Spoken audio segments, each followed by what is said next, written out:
Bab 35, tiba-tiba dilamar.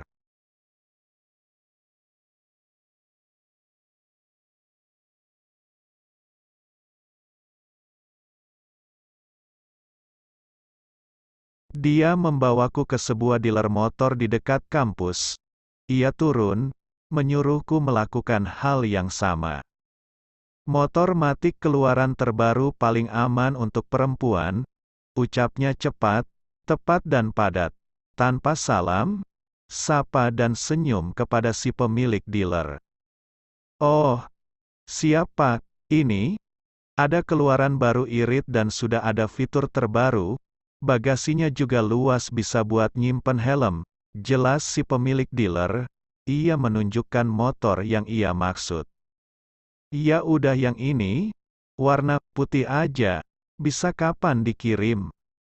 Si pemilik memberitahu informasi tentang pengiriman, lalu aku dibiarkan sendirian berdiri bingung di tengah deretan motor baru yang di showcase selama si Pak Bule pergi dengan si pemilik dealer entah kemana.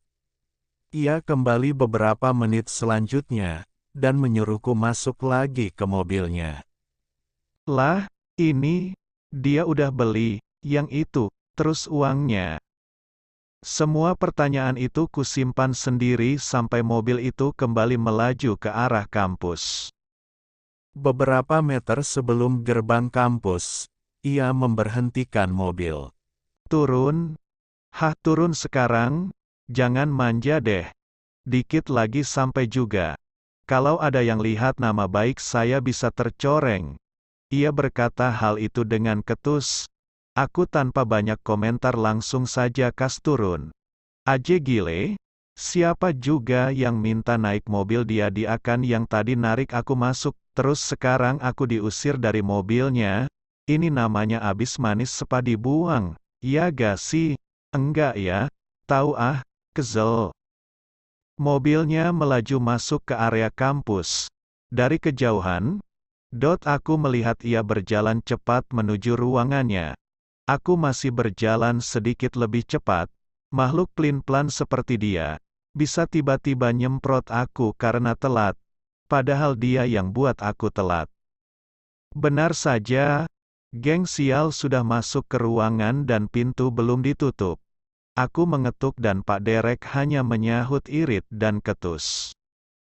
Masuk, lain kali jangan ngaret. Nah, lihat, bukan aku yang suzon, memang dia agak labil orangnya. Sangat labil. Aku menunggu giliran seperti biasa. Aku paling ujung, Lulu dan Anita dapat all clear seketika wajah mereka langsung berseri sepanjang hari bahkan gigi mereka selalu tampak di sela senyum mereka. Awas tuh gigi kering. Saat giliranku, ia hanya memeriksa sebentar lalu mencoret sadis. Satu lembar ia coret dari paling atas ke paling bawah. Ini tipe semua mata kamu minus ya? Beli kacamata kenapa sih? Bikin sakit mata tahu gak?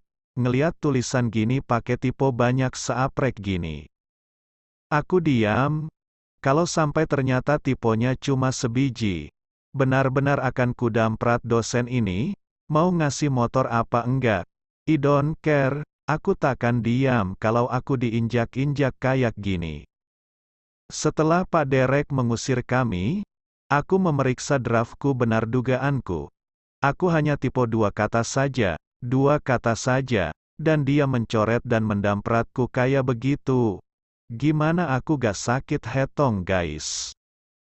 Aku pulang bersungut-sungut. Sudah lapar tapi karena aku tahu, aku akan ketemu dengan dia di kantin nanti, mending aku kelaparan aja. Malas. Pakai banget tahu gak? Aku berdiri di depan gerbang kampus. Nunggu angkot kesayangan, sebenarnya aku sudah mulai ingat ada yang tak beres. Iya, aku diberi transferan 30 juta lebih. Suruh beli motor, tapi tadi dia langsung bayar motor itu cash. Lah terus duit transferannya gimana? Tahu nanti aja sampai rumah aku transfer balik. Aku sampai rumah seperti biasa dengan berjalan kaki dari angkot sampai ke depan rumah. Di sana sudah ramai. Ada beberapa sandal asing di depan teras rumah. Ada tamu. Assalamualaikum, sapaku melepas sepatuku dan masuk. Ternyata tamunya banyak, mungkin teman bapak dari kota. Karena mereka semua tidak berpakaian seperti petani atau pedagang di daerah sini, aku malah tak pernah melihat wajah-wajah mereka, asing. Waalaikumsalam. Nah, ini orangnya datang, ujar bapakku. Aku bingung, menaikkan alisku atas ucapan bapak barusan. Orangnya datang, aku menghampiri bapak dan mencium tangannya.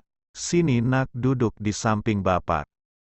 Karena permintaan itu, dan juga karena bapak langsung menggenggam tanganku dan menahannya agar duduk di sampingnya. Kita alhamdulillah hari ini kedatangan tamu terhormat jauh dari desa sebelah. Ini keluarga Pak Hamid. Ada istri, anak dan saudara-saudaranya, datang ke sini untuk tujuan mulia. Beliau ini mau memintamu menjadi calon istri anak sulungnya, Sodik. Jeder, gimana gak jeder coba? Mood lagi jelek dan tiba-tiba pulang dilamar orang yang tak dikenal. Siapa pula Sodik itu? Aku hanya diam dan menunduk. Aku tak sanggup bicara kalau ditembak macam begini.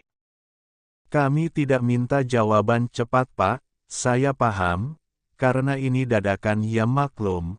Anak saya juga mintanya dadakan. Mendengar ucapan dari pria bernama Pak Hamid itu, aku jadi penasaran, siapa gerangan Sodik yang memintaku menjadi istrinya itu.